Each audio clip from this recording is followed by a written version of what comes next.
All right, confirm if for me if you are seeing my screen. Yeah, we can see it. And I've started the recording. Wonderful. So greetings, one and all. My name is Clarke, and I am a PhD candidate here at Accord University. Today, I'll be presenting my research proposal. The topic is exploring the perception of artificial intelligence in customer service operation, a study of job satisfaction concern amongst customer service agent in Jamaica's business process outsourcing company. My supervisor is Dr. Mohammed Abu Omar, and he thus far has approved my proposal.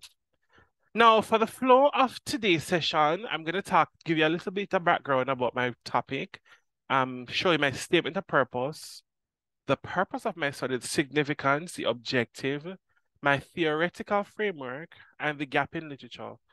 I'll also dive into the methodology, where I'll cover my research design, setting, sample strategy, validity, reliability, ethical consideration, limitation, and how will overcome those, the limitations, timelines. I'll show you my references by category. I'll walk you through my data collection instruments. I'll also show you the certificate I completed in data protection. And then we'll top it off with a question and answer section if any of the participants today will have any questions for me. So Jamaica is an island in the Caribbean Sea. An industry that offers over 25% employment is the business process outsourcing industry. Now, we are the hub for both nearshore and offshore business process solutions, with most of the centers located in Montego Bay and Kingston, which is two cities here. Now, it offers over 20% employment to Jamaicans, and it's a rich source of job creation and taxation for the country. For my statement of problem, there is a heightened concern as it relates to job security for customer service agents and the implementation of artificial intelligence into their job role. Now, there is a lack of regulatory policies as to how these companies use AI, because as a country, we are still investigating to understand the impact of AI um, in the various sectors here in Jamaica. So the purpose of my study, I aim to explore perception and concern because I want to understand how customer service agents perceive AI and its impact on their roles and job security. I want to critically explore job security concerns as it relates to the adoption of AI and present plausible strategies to facilitate the acceptance and mitigation of job security concern. The research aimed to be form the foundation for future research, as nobody in my country, based on what we have research I've done, has done any research and published anything in this area. The study will be significant because it will provide industry insights and practice that will address concerns as relates to AI's impact on the traditional customer service roles. For employer relation and work environment, we aim to understand and address concerns and perceptions by agents, and of course, aid the government in developing any form of policy to help govern the use of AI within the BPO sector. Right? It will also have economic significance because, again, the BPO industry is one that creates a lot of jobs for us here in Jamaica. So it will also help them with seeing how AI is going to impact that. It will also help to promote AI literacy and exposure amongst customer service agents to help them with adapting to such technology. Contribution to knowledge and international implication. As I said earlier on, this will form the foundation for further research as I hope to provide rich knowledge,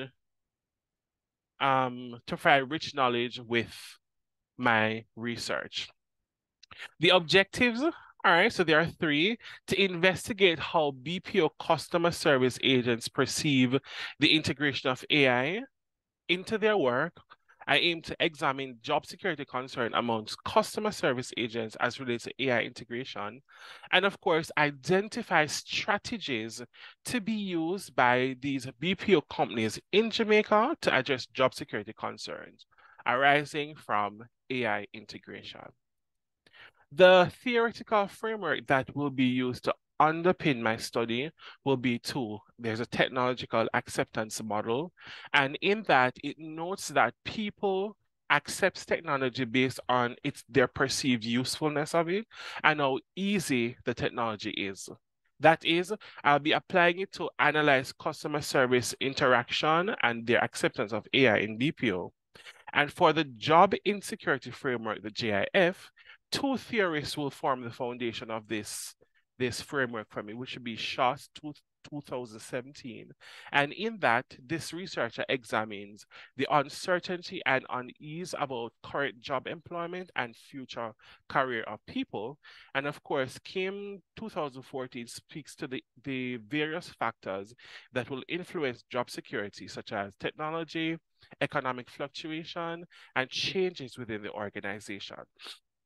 Within the confinement of this context, I'll use it to examine the perception of job security amongst customer service as it relates to the technological advancement, which is AI integration. Okay. Now, with all of that, the gap that exists in literature is Jamaica is in a unique position where not a lot of research is available for us to really understand what I'm looking for in terms of my research objective. And as such, it's an uncharted water, and I want to be one of the first contributors to this field. It will provide cultural and socioeconomic context for further study. And of course, the finding here will act as a foundation for which other countries within the region who have a BPO industry can use my research as their foundation to further understand the impact of AI within their context. Now, for my methodology, which is the next part is quite interesting. I am going to look at it from two directions, from a quantitative and from a qualitative standpoint to better understand thoughts, feelings, and perception. Now, the research design will be one that is of a mixed nature, where I'll be employing questionnaires and focus group sessions to understand the perception and feeling of persons. Now, my questionnaire will be primarily open-ended question. Close-ended question. Initially, I had open-ended questions in it. I've since removed that, since updated my records. So I'll be using close-ended questions for my questionnaire and focus group sessions with at least 8 to 10 persons across different industries here, different BPO companies in Jamaica. Now, the aim of this is that I want to look at it from a two-phase point of view so I can better understand the perception as well as from a small group of person as well as what the bigger industry is saying. In terms of data management, which is a crucial part in any research, any information that I'll be collecting, it will be stored on a password protected computer accessible only by me. For the protection of the participants, for those who are doing the questionnaire, no identifiable information will be collected and their confidentiality and anonymity will be adhered to. Now, especially in the focus group sessions, I will ensure that these persons understand their rights, and if they choose to withdraw, they can do so and their information will be removed. My research design for the questionnaire that I'll be using, I'll be analyzing my data using descriptive, inferential, correlation, regression analysis, and chi-square testing using the tool called JASP. And for perception study, I'll be using thematic analysis. I'll be using narrative analysis, content analysis, discourse, and comparative analysis for various objectives. Now, I aim to achieve different patterns, languages, and to understand the attitudes and beliefs of persons as it relates to AI integration.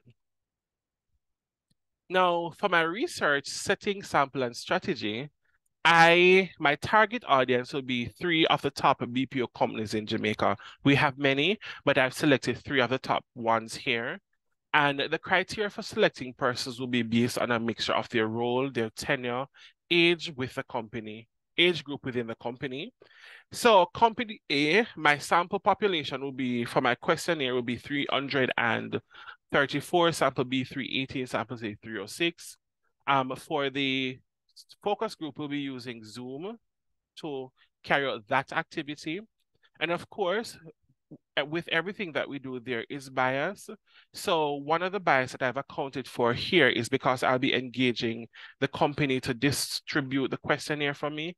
There exists a bias of using the company.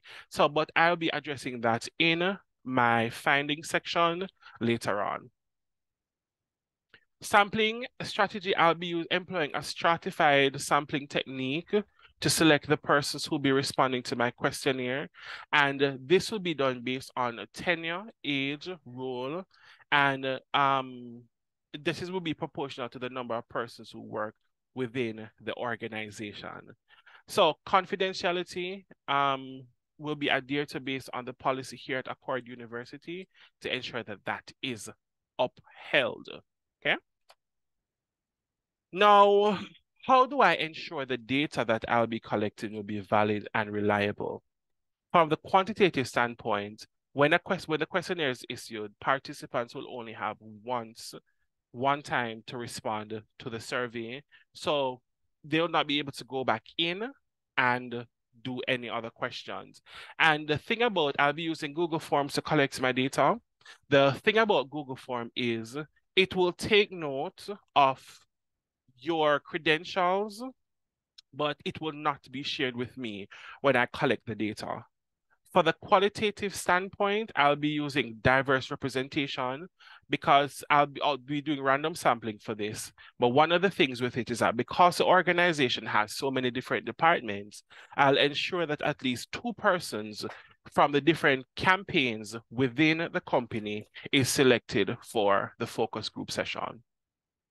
For ethical consideration, I'll first have to communicate with these organizations through a formal letter requesting approval to carry out my research within the organization.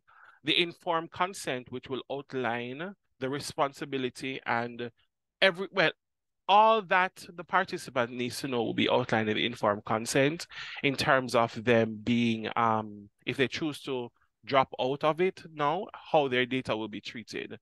Anonymity and confidentiality, cannot stress this enough. No identifiable information will be collected for the participants, and even in our focus group session when the coding is happening, pseudonyms, etc., will be given to these persons to protect their identity. All participation will be voluntary, and if someone chooses to leave, that they'll be notified of this and their information will be removed from the research. And conflict of interest, firstly, I have never worked with any of those companies that I have selected to work. So the companies are new to me. I have experience working in the BPO industry. So that's one thing. And of course, I'll maintain a neutral stance as it relates to the research so that no internal information for the company will be used in my research. So nothing like their policies, etc., will not be captured. Now, no research is without limitations. So here are some of the limitations that I've identified with my research and how I'll be treating with them. So there could be a case of a sampling concern in that possible bias due to company-driven participation. Questions may not fully represent the stratified sample, right? That could be a case. There's a potential data collection challenges, again, because the company will be engaged with distributing this. There is a concern of a mixed method hurdle where collecting both quantitative and qualitative data to see if they're to get a balance between both may be a concern. Analytical limitations is also one. There's also the issue of technology, robust data security, and data collection from our focus group. There's also ethical due diligence, guaranteeing a comprehensive informed consent. The reliability, the data is generalized in the sense that it may not be applicable to other companies within the other companies within the industry. And of course, one of the challenges is because technology is ever changing, the possibility exists that the data by the time we're done may change. But how do I overcome this? For my sampling concerns, ensure my data collection instruments are clearly defined and that the content is in layman terms so they understand it. Now, survey instrument will be anonymized, so no data will be collected. So I'll the data statistic tools that I'll be using, I'll ensure that those are within the realm. And one of the things about JASP that I like is it offers a comprehensive view in terms of your data statistics and getting your graphs and charts. So the analytical limitation, I'll ensure that I use coding that is easy to understand and encrypt my data, ensure due processes given clearly for due diligence from the ethical standpoint, continuously test and refine my instrument, which will be done through my pilot study, clearly state the generalizability of the data in my findings, external factors that I'll also monitor what's happening in the BPO industry and document it to see if there's any significant change between when I started and at the end of my research. And I'll engage for researcher's bias, engage what I call reflexivity. So constantly checking to see if any personal feeling, any personal bias is going into the research and that might affect the outcome. Delimitations that may affect the research, of course, the research is being conducted in Jamaica. So it's within the context of the Jamaican BPO sector. So it may not provide insights for another country somewhere in the region.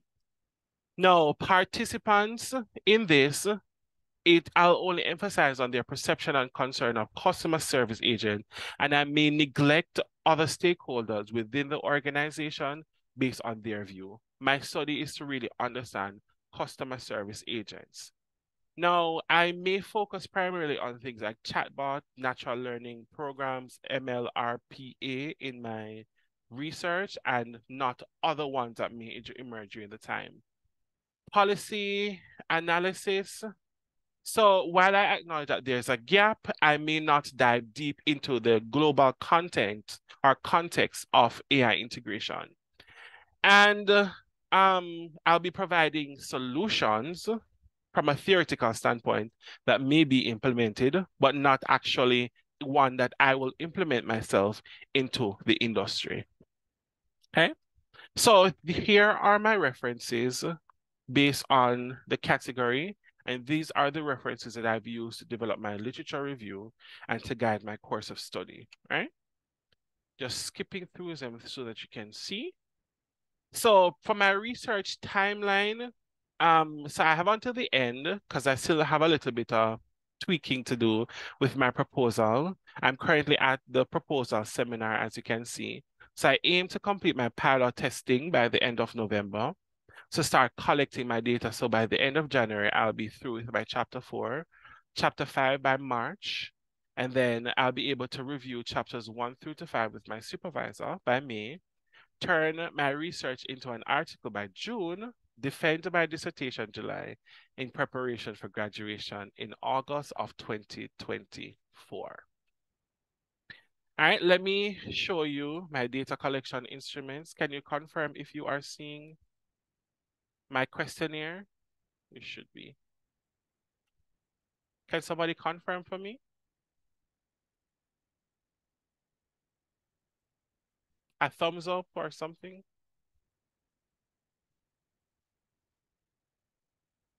I see somebody wrote on the screen.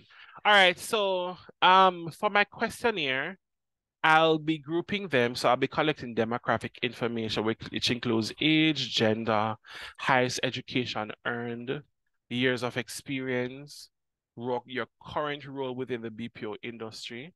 I'll be employing the Likert scale system to collect my data.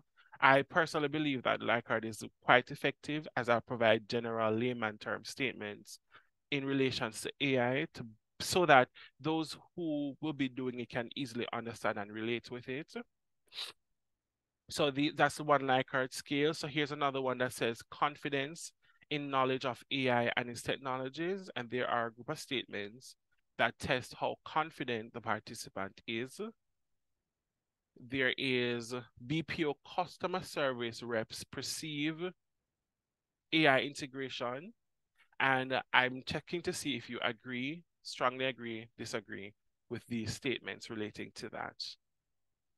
There is also, scrolling down, it's quite a little bit in terms of my questionnaire.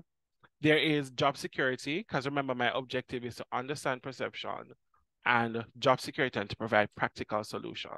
So this is a job security Likert scale that I'll be using. There's also one called Strategies to Address Job Security Concern from AI. And I've used a Likert scale for this question rather than asking persons to propose, because there are some things that we can do based on what I've read. And I factor this into the questionnaire, so I'll be able to triangulate it with my qualitative piece to see if people will accept it. So this will be the focus group question. So there'll be 10 questions I'll be asking: perception and preparedness, integration impact, job security, skill adoption, AI human collaboration, organizational support, strategies to mitigate job security concern, which is similar to the last question that's on my questionnaire, ethical and reliability concern, customer relationship concern, and career progression. So once I collect the data, so my focus group questions is similar to my questionnaire, so that I'll be able to triangulate my data for reliability and trustworthiness, really.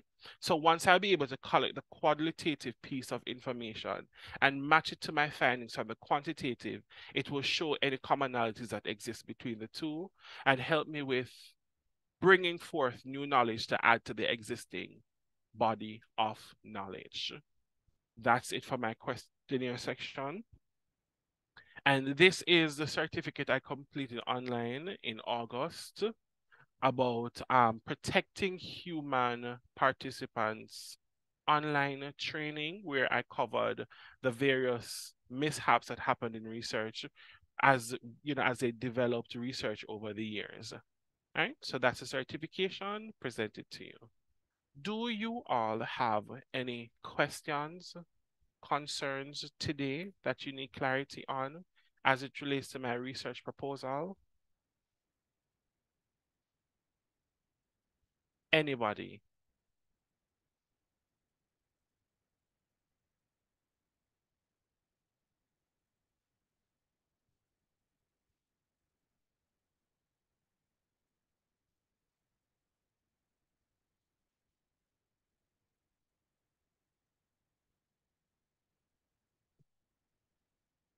Accord, any question from you? Fatima?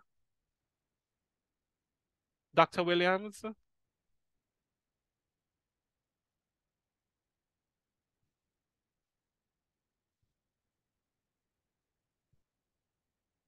No? No questions?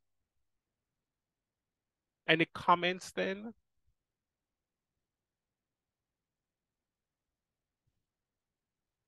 Mahad, any question from you?